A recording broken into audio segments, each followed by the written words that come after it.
Hi everyone, we're going to do shared reading all together today. This is the book that we're going to be looking at for the next 2 weeks, and it's called The Illustrated Encyclopedia of Dangerous Animals. We're looking at this book because we're learning all about informative texts, and this is an informative text which was shortlisted for the Children's Book of the Year Awards, and it's a non-fiction book. Our success criteria for the next 2 weeks is to learn, the learning intention is to learn about the structure and purpose of informative texts.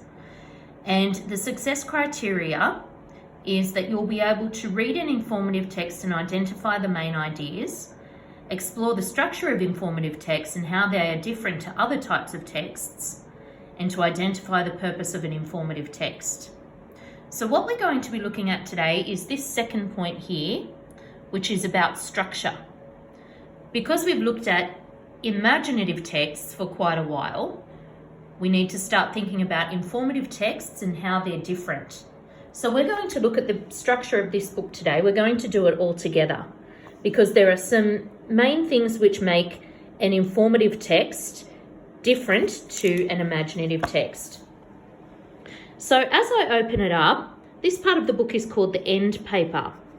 And if you have a look at the beginning and the end of the book, you can see that there are these illustrations of all these different types of animals, but also there are leaves and there's fruit here, which might give us some clues about what the book is going to be about.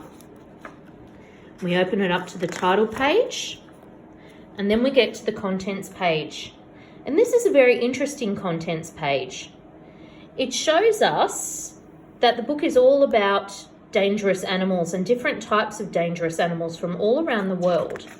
But you can also see that instead of just saying the name of the animal and the page number, it's got a little silhouette of each kind of animal that you're looking at. So if you look at the chimpanzee here, you can see that it's got the silhouette of the chimpanzee, which means the outline of it. And it sort of gives you a bit of an idea of what the animal looks like. But if you're somebody who, for example, is very interested in birds, you might flip straight to this page that's about birds. Or if you're somebody who's interested in amphibians, you can see that this is a frog, so you might be interested in turning straight to that page.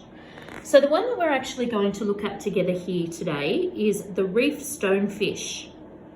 And I chose that one because I thought that sounded like a pretty interesting one. You can see it's on page 105, and I've marked it here.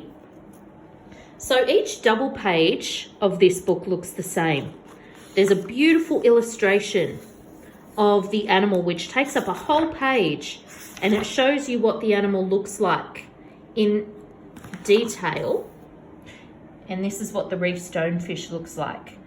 Underneath, we have some interesting words.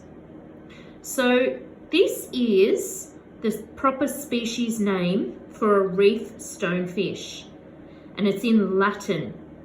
If I was going to give it a go, I would say it's a Cynancea verrucosa. That's how I would say that. But I don't have to guess because over here, it's got the same name, and then it gives us what's called the phonetic pronunciation of the word, which just tells us how we need to say the word. So it sort of makes it a lot easier for us to say that tricky word, Cynancea verrucosa. And on this page, what we can see is we've got our main heading. Then underneath, we've got subheadings. So this is really important to know, boys and girls, because this will be in your success criteria going forward. These are subheadings.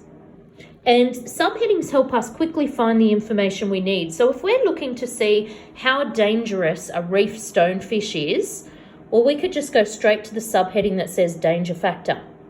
But if we want to find out where the reef stonefish is, because we're worried that we're accidentally going to touch one, we go straight to the location or the habitat. You can also see that there's extra illustrations here as well.